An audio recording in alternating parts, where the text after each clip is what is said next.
The idea of a man battling his HOA president over a perpetually destroyed mailbox might sound like a dry legal drama, but trust me, this story has more twists than a pretzel and twice the laughs. It all starts with Bob. Bob wasn't looking for trouble. Bob liked his quiet life in the suburbs. He enjoyed tending his small garden, grilling burgers on weekends, and waving hello to his neighbors. Bob was, in most respects, perfectly average. Except for one thing, Karen, the HOA president, seemed to have a personal vendetta against his mailbox. Now, Karen wasn't exactly the most popular person in the neighborhood. She was known for her meticulously manicured lawn, which, according to her, everyone else should emulate, her unwavering adherence to every single HOA rule, no holiday decorations before November 29th, and her, let's just say, unique driving skills. Bob's mailbox had suffered a series of unfortunate accidents. The first time, he chalked it up to a simple mistake. Maybe Karen was distracted, maybe the sun was in her eyes, maybe she just misjudged the distance. Accidents happen, right? He replaced the mailbox, a simple wooden post with a cheerful red box, and went on with his life. Then it happened again. And again. Each time, Karen would offer profuse apologies, claiming she just didn't see it, or that her foot slipped, or that a squirrel darted in front of her car. Each time, the mailbox would be splintered and mangled, a testament to Karen's enthusiastic driving. Bob started to get suspicious. How many accidents could one person have? Especially when those accidents always seemed to target his mailbox and only his mailbox. He started paying closer attention. He'd peek through his curtains when he heard Karen's car approaching. He'd watch her drive past, her eyes fixed straight ahead, a determined set to her jaw. It was almost as if she was aiming for it. The other neighbors noticed too. Whispers started circulating at the community pool, during neighborhood barbecues. Did you hear about Bob's mailbox again? That Karen, she's something else. I swear, she does it on purpose. Bob tried talking to Karen directly. He tried being polite, reasonable, even offering to help her with her driving. But Karen would just brush him off, insisting it was all just a series of unfortunate coincidences. She'd flutter her eyelashes and say, "Oh, Bob, you know I would never do anything like that on purpose." But Bob knew better. He was tired of replacing mailboxes. He was tired of Karen's insincere apologies. He was tired of being the laughingstock of the neighborhood. He needed a solution. A permanent solution. He considered various options. Maybe he could plant a thorny rose bush around the mailbox. Maybe he could install a motion-activated sprinkler system. But none of those seemed quite right. He needed something that would protect the mailbox, send a clear message, and maybe, just maybe, teach Karen a lesson. That's when he had his brilliant, slightly crazy, but ultimately perfect idea. He would build a mailbox that could withstand anything. A mailbox of steel, disguised as a friendly, unassuming wooden post. It would be the ultimate test of Karen's accidental driving skills. The first mailbox, a simple, store-bought model, didn't stand a chance.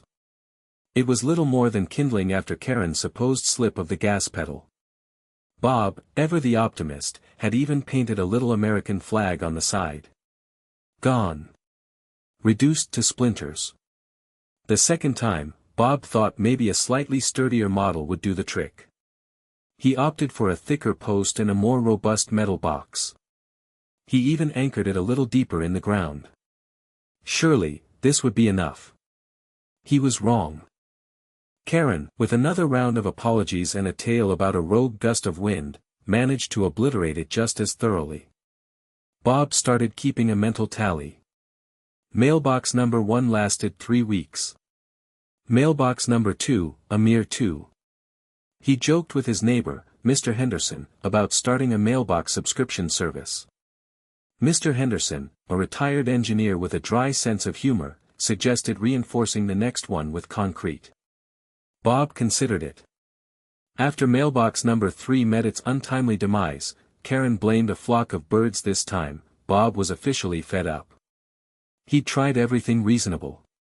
He'd spoken to Karen, he'd tried being understanding, he'd even offered to pay for driving lessons, which Karen vehemently refused, claiming she was a perfectly capable driver. Nothing worked. Karen's accidents continued with alarming regularity, each one leaving Bob with a pile of shattered wood and a growing sense of frustration. The HOA, predictably, was useless. They sent a sternly worded letter to Karen, reminding her to drive safely, but that was about it. They were too afraid to actually confront her, fearing her wrath and her uncanny ability to find even the most obscure violations of the HOA rules. Bob felt like he was on his own. Replacing the mailbox became a grim ritual. Bob would drive to the hardware store, pick out a new one, each one slightly more expensive and slightly more reinforced than the last, and install it with a sigh. He knew it was only a matter of time before Karen struck again. He even started documenting the accidents. He took pictures of the wreckage, noting the date, time, and Karen's explanation for each incident. He considered presenting his evidence to the police, but he knew they wouldn't take him seriously. It was just a mailbox, after all. But to Bob, it was more than just a mailbox. It was a symbol of Karen's unchecked power, her disregard for others, and her blatant dishonesty. It was a battle of wills, and Bob was determined to win. He knew he couldn't reason with Karen, and the HOA wouldn't help him. He had to take matters into his own hands. He started researching different materials, looking for something that could withstand a direct hit from a car. He considered steel, concrete, even burying an old refrigerator in the ground. But he knew that anything too outlandish would violate the HOA rules, giving Karen another reason to complain. He needed something strong, but discreet. Something that looked normal, but was anything but. The idea of the steel post wrapped in wood slowly began to take shape in his mind. The planning stage was crucial. Bob knew he couldn't just waltz into the hardware store and ask for a steel post strong enough to stop a speeding car. That would raise too many eyebrows. He needed to be subtle, to appear as though he was simply building another ordinary mailbox. He started by sketching out his design. He envisioned a thick steel pipe, buried deep in the ground and encased in concrete. Around the pipe, he would build a wooden frame, mimicking the look of a regular mailbox post. The mailbox itself would be made of heavy-gauge steel, powder-coated red to match the previous ones. The key was to make it look normal, even charming, while being virtually indestructible. He spent hours online, researching different types of steel, concrete mixes, and woodworking techniques. He watched YouTube videos on welding and metal fabrication. He even consulted with Mr. Henderson, his engineer neighbor, who offered valuable advice on structural integrity and load-bearing capacity. Mr. Henderson, sworn to secrecy, became Bob's accomplice in this mailbox-related endeavor. The construction began in Bob's garage. He ordered the steel pipe online, claiming he was building a support for his climbing roses. He mixed the concrete in small batches, careful not to attract too much attention. He spent evenings in his garage, welding, grinding, and sanding, transforming raw materials into a fortress disguised as a mailbox. The wooden frame was particularly important. It had to be strong enough to withstand the elements, but also easy to replace if it got damaged. Bob chose cedar wood, known for its durability and resistance to rot. He carefully cut and shaped the wood, creating a frame that fit snugly around the steel pipe. He paid close attention to the details.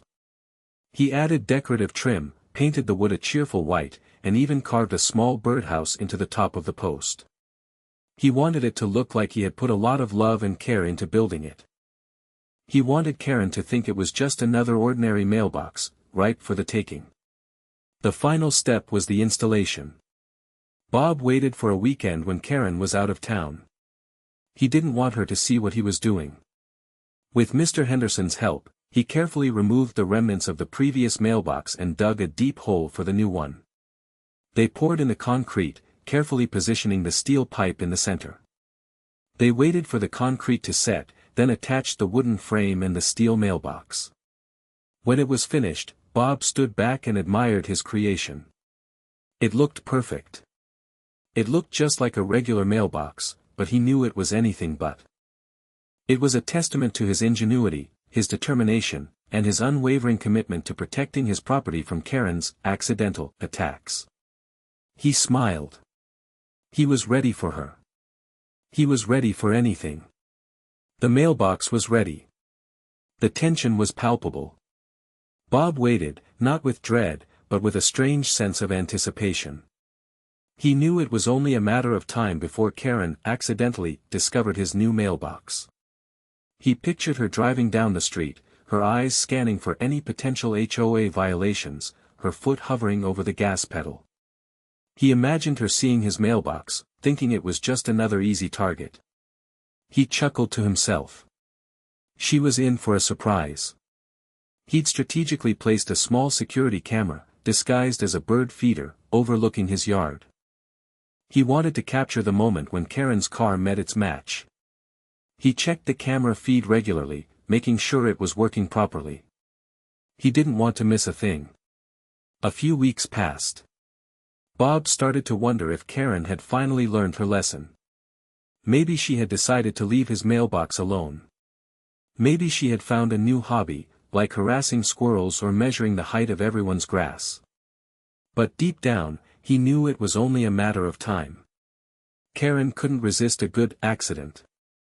Then, one sunny afternoon, it happened. Bob was inside, reading a book, when he heard a loud screech of tires followed by a sickening thud. He jumped up and ran to the window. There it was. Karen's car, parked awkwardly on his lawn, the front bumper crumpled and dented. And there, standing proudly, was his mailbox, completely unscathed. Bob couldn't help but laugh. He grabbed his phone and checked the security camera footage. The video was even better than he had imagined. It showed Karen driving slowly down the street, her eyes fixed on his mailbox. She paused for a moment, as if contemplating her next move. Then, she accelerated, aiming directly for the unsuspecting post. The impact was dramatic. Karen's car shuddered violently, the front bumper crumpling like a piece of paper. The mailbox, however, didn't even flinch. It stood there, solid and unyielding, a silent testament to Bob's engineering skills. Karen emerged from her car, her face contorted with rage. She stormed over to the mailbox, kicking it and yelling obscenities. Then, she turned her attention to Bob's house, screaming his name and accusing him of setting a trap. Bob calmly walked outside, a smile on his face. "Having a little trouble, Karen?" he asked innocently. Karen launched into a tirade, blaming Bob for damaging her car and demanding that he pay for the repairs. She claimed that he had deliberately created a dangerous obstacle and that she was going to sue him for everything he had. Bob simply pointed to the security camera.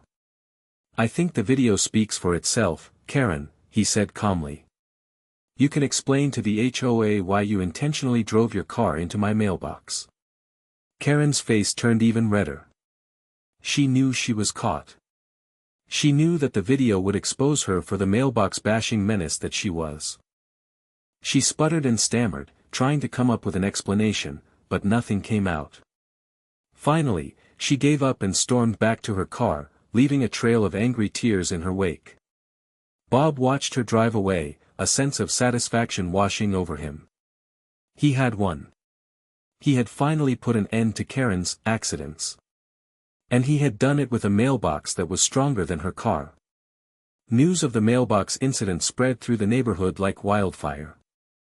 Everyone had heard about Karen's accident, and everyone was eager to see the security camera footage.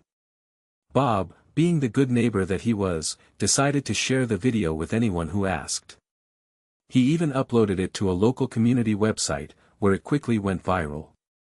The HOA board, initially hesitant to get involved, was now forced to take action. They couldn't ignore the overwhelming evidence of Karen's reckless behavior. They scheduled an emergency meeting to discuss the situation and decide what to do.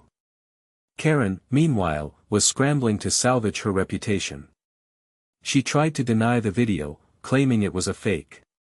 She tried to blame Bob, accusing him of setting her up. But no one was buying it. The video was clear, the evidence was undeniable, and Karen's credibility was shot. At the HOA meeting, Bob presented his evidence, the security camera footage, the pictures of the previous mailboxes, and a detailed log of Karen's accidents. He spoke calmly and rationally, explaining the situation and asking the board to take appropriate action. Karen, on the other hand, was a mess. She ranted and raved, accusing Bob of everything from harassment to conspiracy. She tried to intimidate the board members, reminding them of her position and her influence. But this time, her tactics didn't work. The board members, emboldened by the video and the support of the community, stood their ground. The meeting lasted for hours, but in the end, the board voted unanimously to launch a full investigation into Karen's behavior. They also suspended her from her position as HOA president, pending the outcome of the investigation. Karen was furious. She stormed out of the meeting, vowing revenge on Bob and the entire HOA board. She threatened to sue everyone involved, claiming that they were violating her rights. But Bob wasn't worried. He knew that he had done the right thing. He had stood up to a bully, and he had won. He had exposed Karen's lies and brought her to justice. He had also inspired others in the community to stand up for themselves and challenge the abuse of power. The investigation proceeded quickly. The HOA board interviewed witnesses, reviewed documents, and consulted with legal experts. They discovered a pattern of behavior that went far beyond the mailbox incidents. They found evidence of Karen using her position to harass other residents, to enforce petty rules, and to enrich herself at the expense of the community.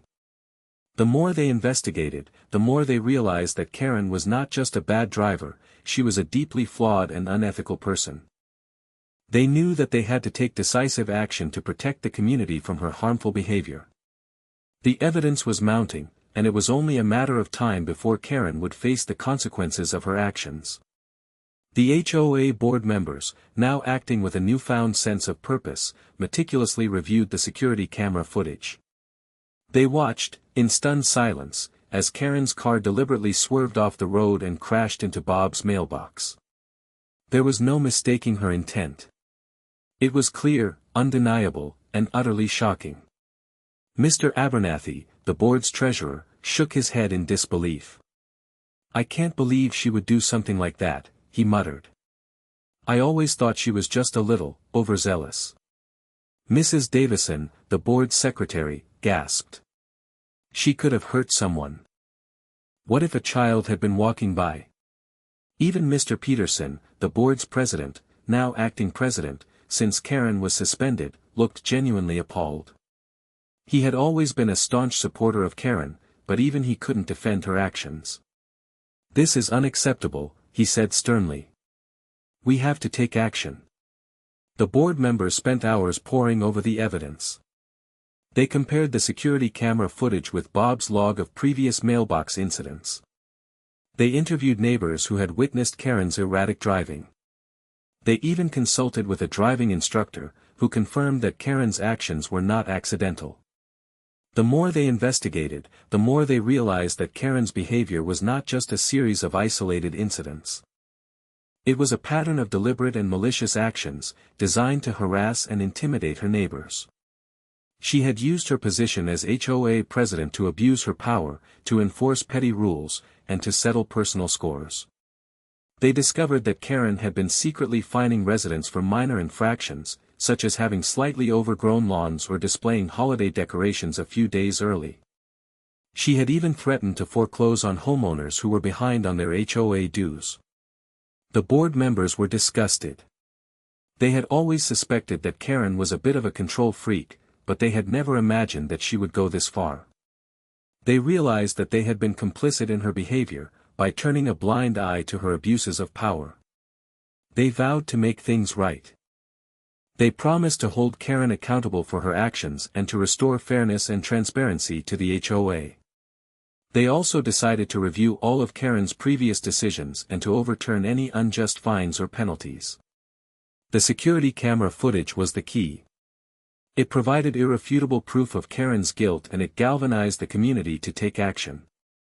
It showed everyone that Karen was not just a quirky HOA president, she was a dangerous and unethical person who was abusing her power. The HOA board knew that they had a responsibility to protect the community from Karen's harmful behavior. They were determined to do everything in their power to bring her to justice and to ensure that something like this never happened again. The investigation was far from over, but the board members felt confident that they were on the right track. The truth was out, and Karen was finally going to pay the price for her actions. The security camera footage was damning. It wasn't a fender bender, it wasn't a momentary lapse in judgment, and it certainly wasn't an accident. The video clearly showed Karen slowing down as she approached Bob's house, her eyes fixed on the mailbox. She straightened her car, aligning it perfectly with the unsuspecting post. Then, with a sudden burst of acceleration, she drove straight at it. The impact was brutal. Karen's car shuddered violently, the front bumper crumpling like tin foil. But the mailbox stood firm, a silent sentinel of justice. The video showed Karen emerging from her car, her face a mask of fury. She kicked the mailbox, screamed obscenities, and then turned her wrath on Bob's house. The HOA board members watched the video in stunned silence. They had heard Karen's excuses, her elaborate stories about slippery petals and rogue squirrels. They had even, at times, given her the benefit of the doubt. But the video shattered any illusions they might have had. It was clear that Karen had been lying all along. Mr. Abernathy, the board's treasurer, couldn't believe his eyes. "She actually aimed for it," he said, his voice barely above a whisper. "She deliberately drove her car into that mailbox." Mrs. Davison, the board secretary, shook her head in disbelief. "I don't understand it," she said. "Why would she do something like that?" Mr. Peterson, the acting president, sighed. "I don't know," he said. "But it's clear that she has a problem. A serious problem." The board members replayed the video several times, each time finding new details that confirmed Karen's guilt. They noticed the way she gripped the steering wheel, the determined set of her jaw, the glint of malice in her eyes. It was as if she had been planning this for weeks, waiting for the perfect opportunity to strike. The video was irrefutable evidence of Karen's reckless and malicious behavior. It showed that she had not only damaged Bob's property, but that she had also endangered the safety of the community. What if a child had been playing near the mailbox? What if someone had been walking down the street? The HOA board knew that they had to take action. They couldn't allow Karen to continue to terrorize the neighborhood with her reckless driving and her abusive behavior. They had a responsibility to protect the community and to ensure that justice was served. The security camera footage was the smoking gun. It was the piece of evidence that finally exposed Karen's lies and brought her reign of terror to an end. It was the proof that Bob needed to clear his name and to hold Karen accountable for her actions. And it was the catalyst that transformed the HOA board from a group of timid bystanders into a force for justice and fairness. The truth was out, and there was no turning back. The video had spoken, and Karen was finally going to pay the price. The HOA board, after careful deliberation and consultation with their legal counsel, issued a formal ruling against Karen. The ruling was swift, decisive, and left no room for ambiguity. Karen was found guilty of property damage, reckless driving within the community, and abuse of power as HOA president. The board imposed a hefty fine on Karen, the maximum allowed under the HOA bylaws. The fine was intended to cover the cost of repairing Bob's mailbox, even though it didn't need repairing, the damage to Karen's car, which, ironically, she would have to pay for herself, and the legal fees incurred by the HOA during the investigation. But the fine was just the beginning. The board also voted to permanently remove Karen from her position as HOA president. They stripped her of all her powers and privileges, and they banned her from ever serving on the board again.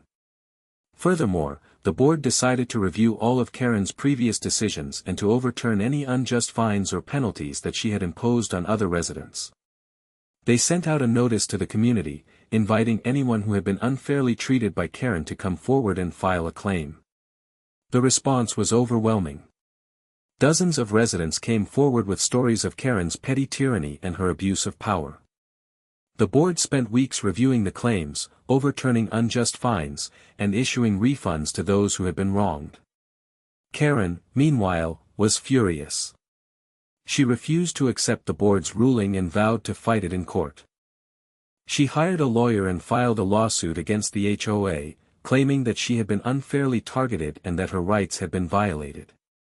But Karen's lawsuit was a long shot. The evidence against her was overwhelming, and the community was united in its opposition to her. Her lawyer advised her to settle the case out of court, but Karen refused. She was convinced that she could win, and she was determined to clear her name.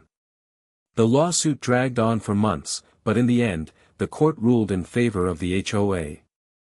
The judge found that the board had acted fairly and reasonably, and that Karen had clearly abused her power as HOA president. Karen was ordered to pay the HOA's legal fees, in addition to the fine that she had already been assessed. She was also permanently banned from ever serving on the HOA board again. The community rejoiced. They had finally gotten rid of Karen and her reign of terror. They celebrated with a neighborhood block party, where they roasted marshmallows, sang songs, and danced the night away. Bob, of course, was the guest of honor. He was hailed as a hero, the man who had stood up to Karen and brought her to justice. He was even nominated to serve on the HOA board, but he politely declined. He said that he was happy to be just a regular resident, tending his garden and grilling burgers on weekends. But he did accept a small token of appreciation from the community, a brand new mailbox, made of solid steel and wrapped in wood, just like the one that had brought Karen down. Karen, stripped of her power and burdened with fines, was a picture of incandescent rage. She ranted and raved, she slammed doors, and she even threatened to move out of the neighborhood, a prospect that secretly delighted many of the residents. She blamed Bob, she blamed the HOA board, and she blamed the entire universe for her misfortunes. She saw herself as a victim, a martyr, a wronged woman who had been unfairly persecuted by a bunch of petty, jealous neighbors. But her fury was impotent. She had lost. She had been exposed. And she had no one to blame but herself. The community had turned against her, and there was nothing she could do to win them back. Bob, on the other hand, was finally at peace. The accidents had stopped. His mailbox was safe. And he had the satisfaction of knowing that he had stood up to a bully and won. He no longer had to worry about Karen's petty tyranny or her reckless driving. He could finally enjoy his quiet life in the suburbs, tending his garden, grilling burgers, and waving hello to his neighbors. He spent his days tending to his roses, the same roses he had used as an excuse to buy the steel pipe for his super-strong mailbox. He watched the birds flitting in and out of the birdhouse he had carved into the mailbox post. He listened to the laughter of children playing in the street, knowing that they were safe from Karen's reckless driving. He even started to feel a little bit sorry for Karen. He knew that she was a deeply unhappy person, and that her abusive behavior was a reflection of her own inner turmoil. He hoped that, someday, she would find a way to heal and to become a better person. But he wasn't going to hold his breath. He was content with his own life, and he was grateful for the peace and quiet that he had finally achieved. He had learned a valuable lesson, that even the most powerful bullies can be defeated, if you are willing to stand up to them and fight for what is right. He still checked the security camera footage occasionally, just to make sure that Karen wasn't up to anything. But he hadn't seen her near his house in weeks. He suspected that she was avoiding him, afraid of another confrontation. He knew that Karen would never apologize for her actions. She was too proud, too stubborn, and too self-absorbed to admit that she had been wrong. But he didn't need her apology. He had already received his vindication, in the form of the HOA board's ruling, the community's support, and the knowledge that he had done the right thing. He was happy. The accidents had finally stopped, and his mailbox was finally safe. And that, he thought, was all that really mattered. He could finally relax and enjoy his life, without having to worry about Karen's next act of petty tyranny. The battle was over, and he had won. Peace had returned to the suburbs, and Bob was finally able to breathe easy. Bob's story didn't end with Karen's downfall. It became a legend, a modern-day David and Goliath tale played out in the seemingly mundane world of suburban homeowners associations. The security camera footage, initially shared within the neighborhood, spread far beyond its borders, becoming a viral sensation. News outlets picked up the story, dubbing Bob the Mailbox Defender and Karen the HOA. People from all over the country, it seemed, could relate to Bob's plight. They shared their own stories of battling overbearing HOAs, of fighting petty rules, and of standing up to bullies who abused their power. Bob became an unlikely hero, a symbol of resistance against the tyranny of the suburbs. He received letters and emails from people thanking him for inspiring them to fight back. Some had been intimidated into silence by their HOAs, afraid of the consequences of speaking out. Others had tried to challenge the system, but had been defeated by the HOA's legal muscle and its unwavering support of the status quo. Bob's story gave them hope. It showed them that even a regular guy, with a little ingenuity and a lot of determination, could take on the system and win. It reminded them that they weren't alone, and that there were others out there who shared their frustrations and their desire for justice. He even received invitations to speak at HOA reform conferences, where he shared his story and offered advice to others who were struggling to fight back against their HOAs. He talked about the importance of documenting everything, of building alliances with neighbors, and of never giving up the fight. Bob, however, remained humble. He didn't see himself as a hero. He was just a guy who had been fed up with his mailbox being destroyed. He had simply found a way to solve the problem, and he had been fortunate enough to have the support of his community. He continued to live his quiet life in the suburbs, tending his garden, grilling burgers, and waving hello to his neighbors. But now, he was also a symbol of hope and inspiration to people all over the country. He had shown them that even the most powerful bullies can be defeated, and that ordinary people can make a difference. The story of Bob and the Mailbox Defender became a cautionary tale for HOAs everywhere.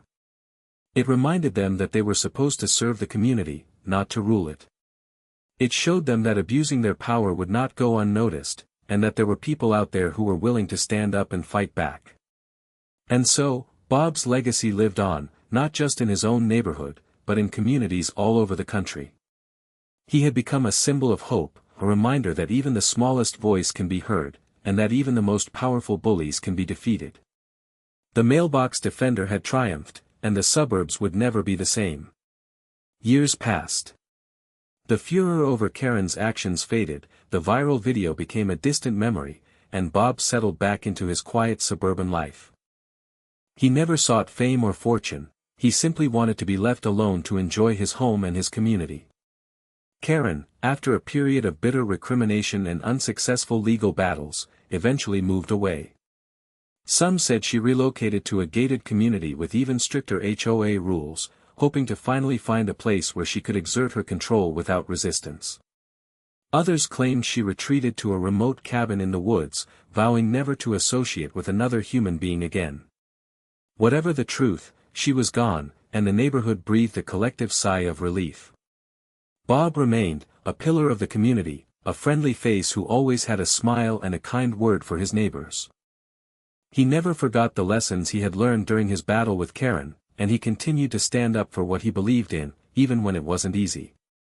He served on the HOA board for a few years, helping to reform the organization and to ensure that it was run fairly and transparently.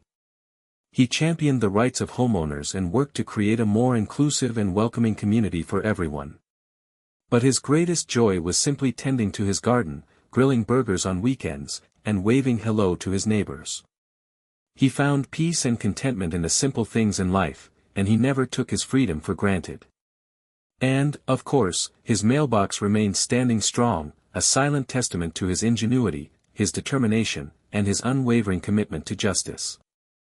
It was a constant reminder of the battle he had fought and won, and a symbol of hope for those who were still struggling to stand up to bullies in their own lives. The birdhouse on top of the post became a popular nesting spot for local birds, who chirped and sang their songs of freedom and joy. Children would often stop by to admire the birds and to ask Bob about the story of the mailbox defender. He would tell them the tale with a twinkle in his eye, reminding them that even the smallest person can make a difference, and that it's always important to stand up for what is right. And so, the story of Bob and the mailbox defender lived on, passed down from generation to generation, a reminder that even in the seemingly mundane world of suburban homeowners associations, extraordinary things can happen, and that ordinary people can become heroes. Bob, content and at peace, would often sit in his yard, sipping a glass of lemonade, and watching the sunset. He would smile, knowing that he had made a difference, and that his legacy would live on long after he was gone. His mailbox stood tall and proud, a symbol of his triumph over adversity, a testament to the power of hope, and a reminder that even the most powerful bullies can be defeated. And the birds sang their songs of freedom, filling the air with joy and gratitude. The end.